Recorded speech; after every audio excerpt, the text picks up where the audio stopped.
Hey everybody, it's Boardgame Blogger. Today I'm here to review Axis and Allies, the Anniversary Edition. Now this is sort of the ultimate Axis and Allies game. Now, Axis and Allies is the game I kind of grew up playing. I remember, being like 10 years old, playing this with my dad. Obviously not the Anniversary Edition, but the original Axis and Allies, like prior to Revised, prior to 1942, like the original one. It was always tons of fun. It's the game that got me into gaming. And so when I heard that the Anniversary Edition was out, just ordered it immediately. I think at the time it retailed for about 90. I got it online for about 65. And I wish I'd bought like 50 copies and had all my college tuition paid for.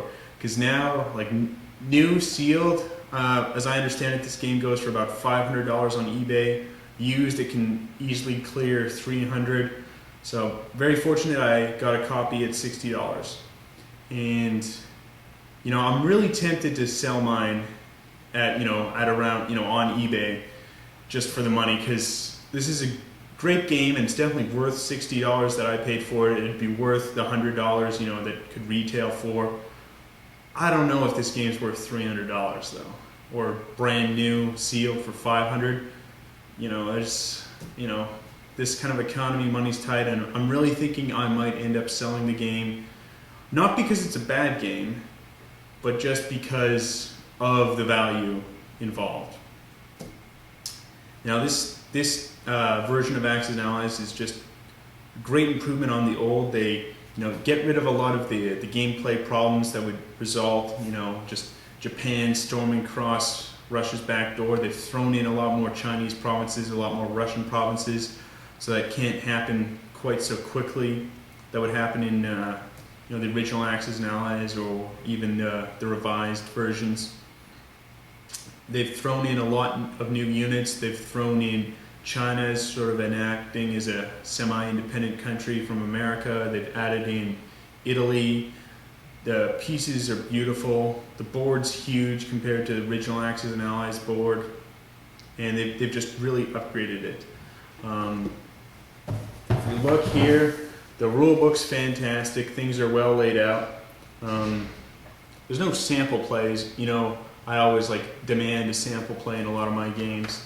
I think that's really important. They don't have that. They just explain the different rules and go through it.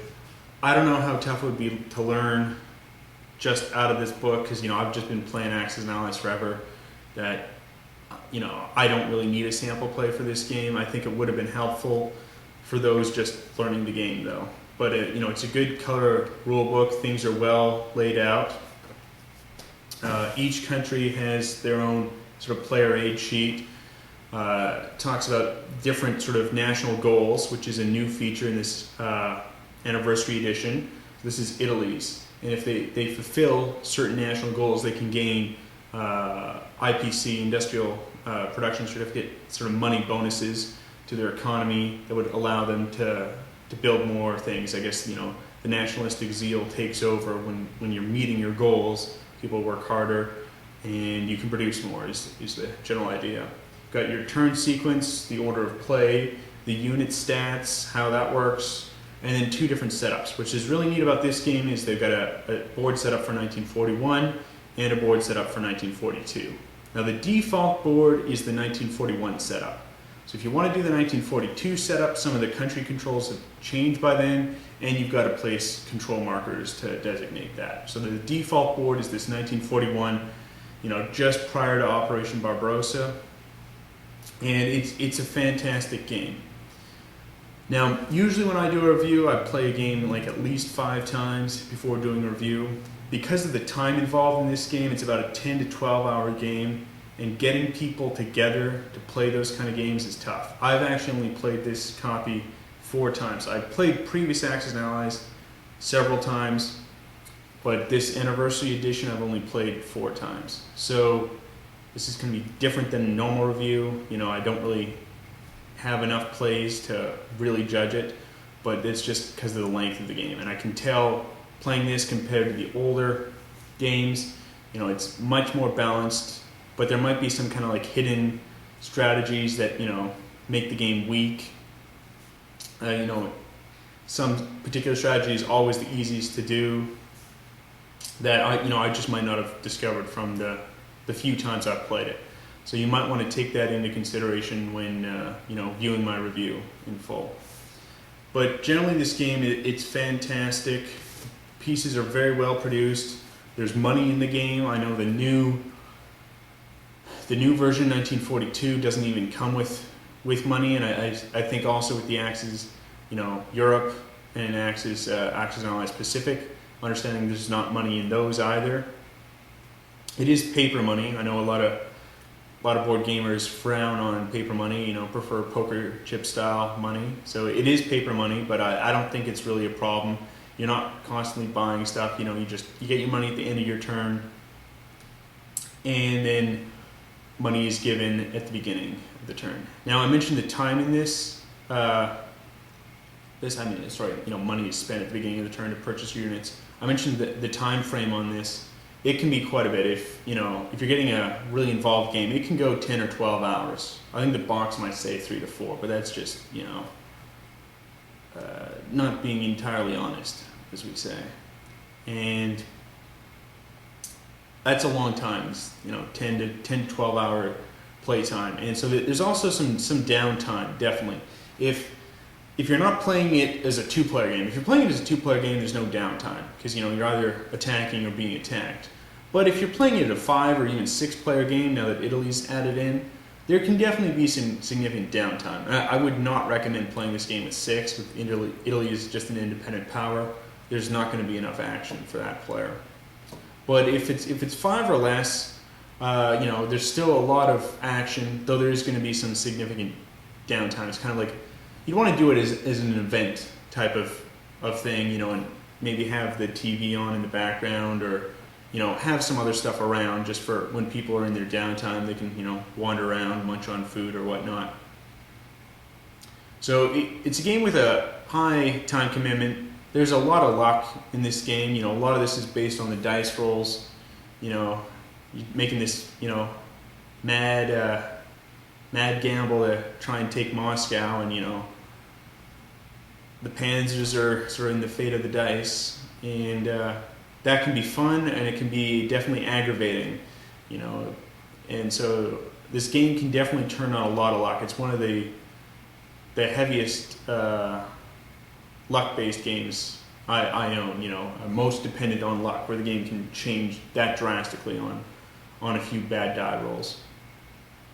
But I mean, it's part of the fun, it's part of the fun of these American-style games is, very heavy on the theme and a lot of luck.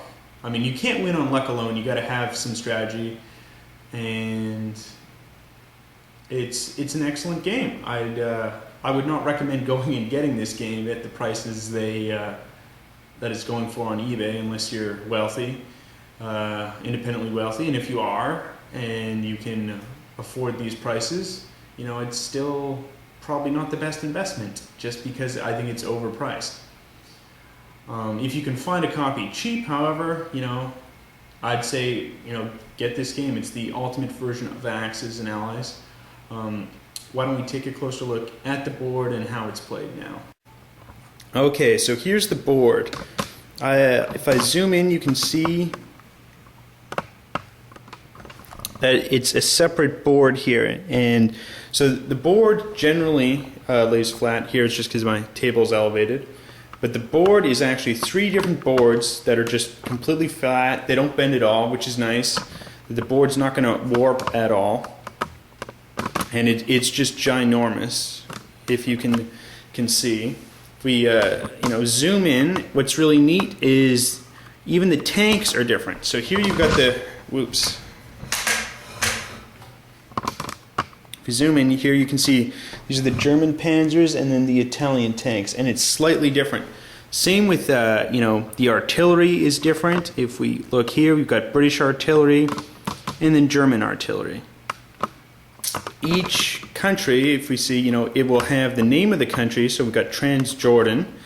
There's 2 infantry there.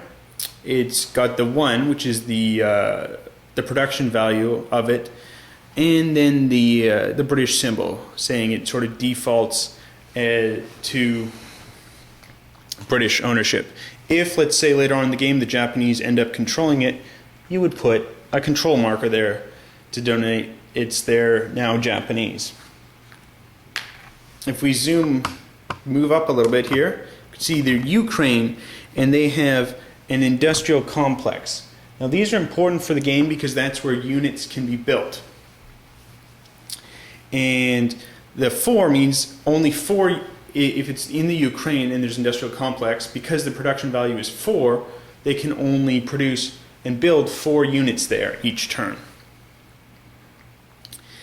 And so having, industrial complexes in the right places in areas of the world that are wealthy enough to support production is really important. And that's, where a lot of the constraint comes in, because units can only move certain amounts. Tanks can move 2 spaces, infantry and artillery can only move 1.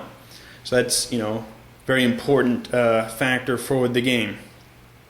One thing that's changed in this version of Axis and Allies from the old is the strategic bombing. If you have a bomber, such as here, the German bomber, on the German player's turn, he can choose to attack and strategically bomb the industrial complex here. Now in the older versions, you'd simply roll the dice, and whatever number you'd get, the player would lose that many industrial, production certificates. However, in this game, which is different, is you would now roll the dice. Let's say we rolled and we got a 4. What we would do is we'd put on 4 damage markers, and we've damaged the factories there. Now the Soviet player on his turn can spend industrial production certificates to take it away and repair the damage. But let's say he doesn't choose to do that. Here now it means he can only build 1 unit here, because it's normally a 4-level factory and it's been damaged 3. Now damage on each factory can be sustained double the value. So the most you could damage this factory is up to 8. And the Soviet player would have to spend 5 to just build 1 unit, or a total of 8 to build it all. So that's a neat change, and I think it's for the better, because this means if the Soviet players so wanted, they wouldn't have to repair the damage at the Ukraine factory right away if they thought, we need to spend all our money right now and put it all in Russia.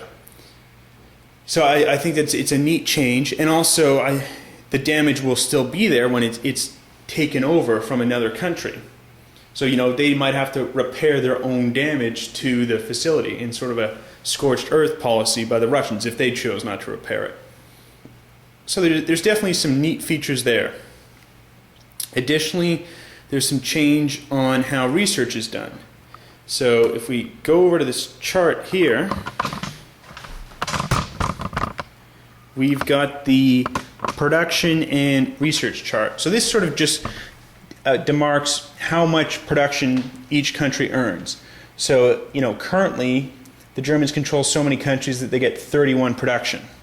Now there's also these breakthrough charts for development technology. In the previous game, you would just, spend your $5 and roll the dice. If you got a 6, you got a new technology. Now, however, you can buy researchers here, and you spend $5 still, and you roll the dice. Let's say you don't get a 6. That researcher sticks around till next game, and you would, not next game, but next round rather. So you would still have this researcher in the next round, and you get to roll again.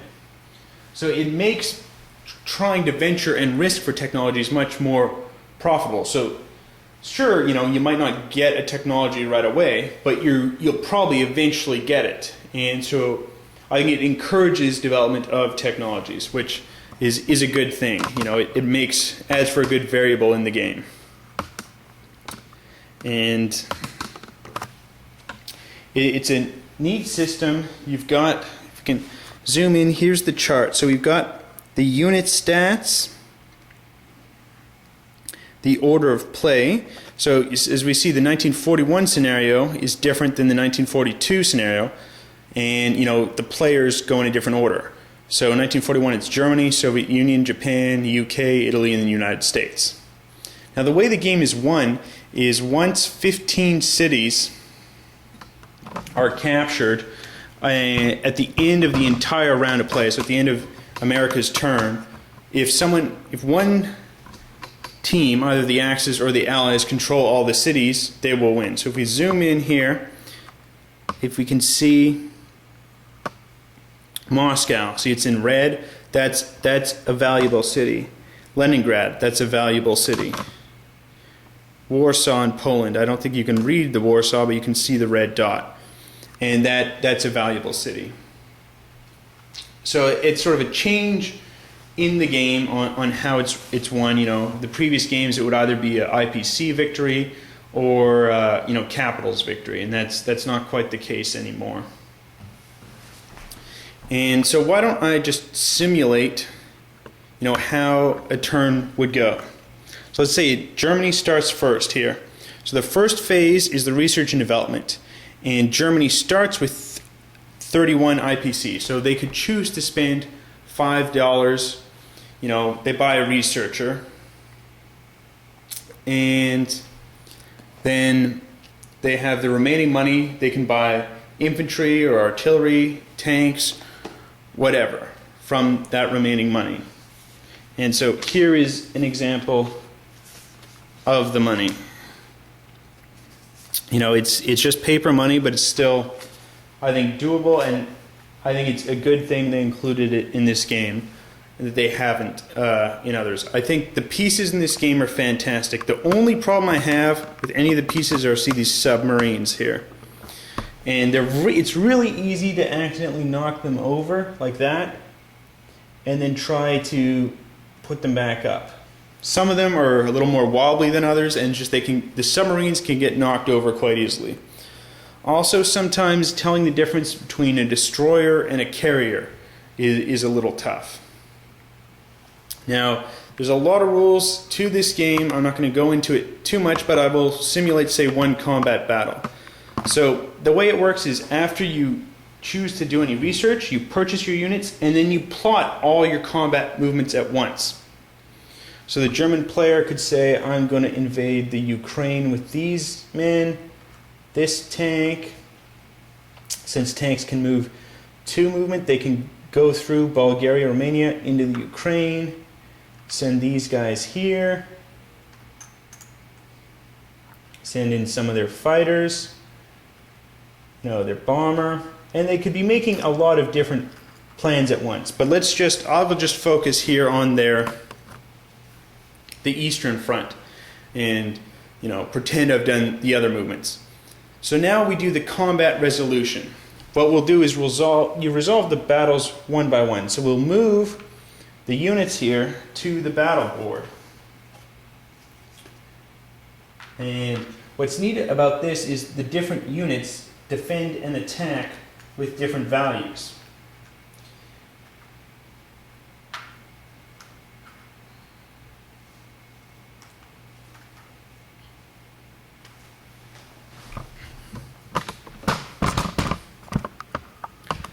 So here I've got the battle board. So these infantry, and they attack with 1.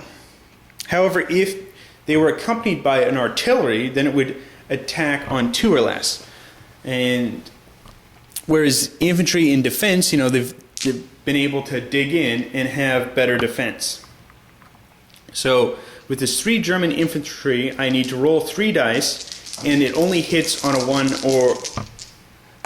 So here, I got 1-1, which means one of the Soviet units is destroyed. He'll still be able to fire back because the combat's done simultaneously.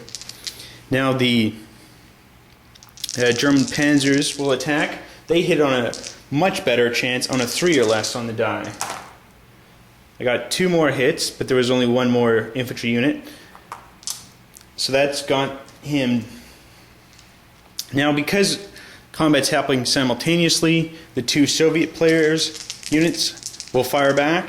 I got a 1 and a 2, which are both hits, and the person who takes the units gets to choose which units are destroyed. That is,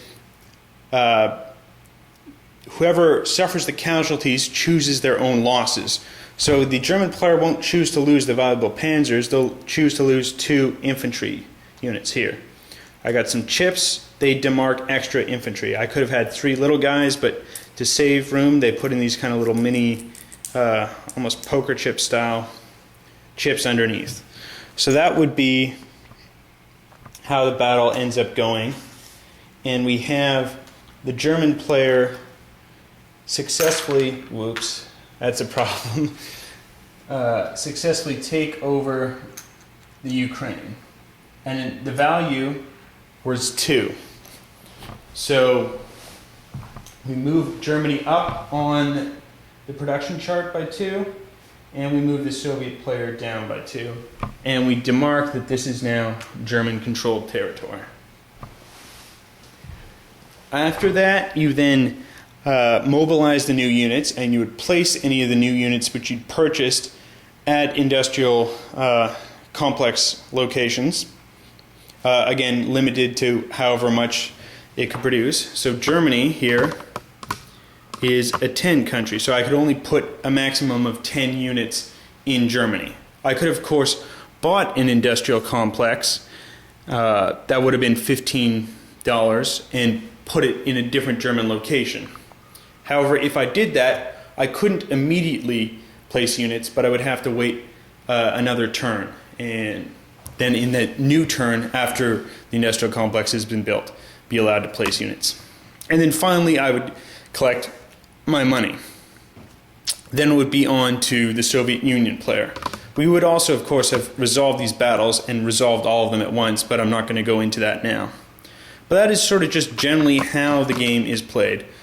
Again, this is a really fun game if you can get the right group of people. Because of the time commitment, it's going to take a long time to play. But there's a lot of strategy, a lot of fun. This game balances better than the older versions of Axis and Allies, which were always fun. It's that World War II theme, like American style game. It's fantastic. One of the new features here with China is, if you see, there's Chinese symbols. So the way China works is they get 1 man for every 2 Chinese provinces they control. And if they recapture part of China, like Manchuria and Shanghai, then those can count for provinces for purposes for the Chinese of producing men. So it's a neat new feature that the Chinese can only get men, and it's only based on how many areas of the board they control. I don't think I'm forgetting any other new major features that are new in this game, but it's a really fun game, beautifully produced. But if you're only into Euros, don't look into this game. If you're only into games that have very low luck, don't get this game. If you're only in games that can, play in 4 hours or less, don't get this game. And at this price, I would say the game's not worth $300. It's just not. It's worth $60, and it's worth retail $100. But I don't really see it being worth that much more than it. I mean, it's a great game, and it's fantastic. And maybe if you've got a group of people that you're going to be playing this every other weekend, then maybe it might be worth $300. But if you're only going to be playing it just a couple of times a year, which is kind of the boat I'm in, I just can't justify purchasing it for $300, and I'm having a tough time justifying holding on to it when I know I can sell it for $300. But it's a beautifully produced game, and I really wish Avalon Hill, they were bought out in the 90s by Hasbro, and now it's transferred over to Wizards of the Coast, and Avalon Hill has a great catalog of a lot of games, and they're just not producing them anymore, which is kind of sad. Thankfully, Axis and Allies is one of the few series that's still being made by Avalon Hill, and new games are being released, and hopefully there'll still be more great Axis and Allies games in the future. And I just wish Wizards of the Coast would be releasing more things under their Avalon Hill brand. But if you got the money and money's not an object to you, I'd suggest looking into getting this Axis and Allies game. Till next time on the Board Game Blogger.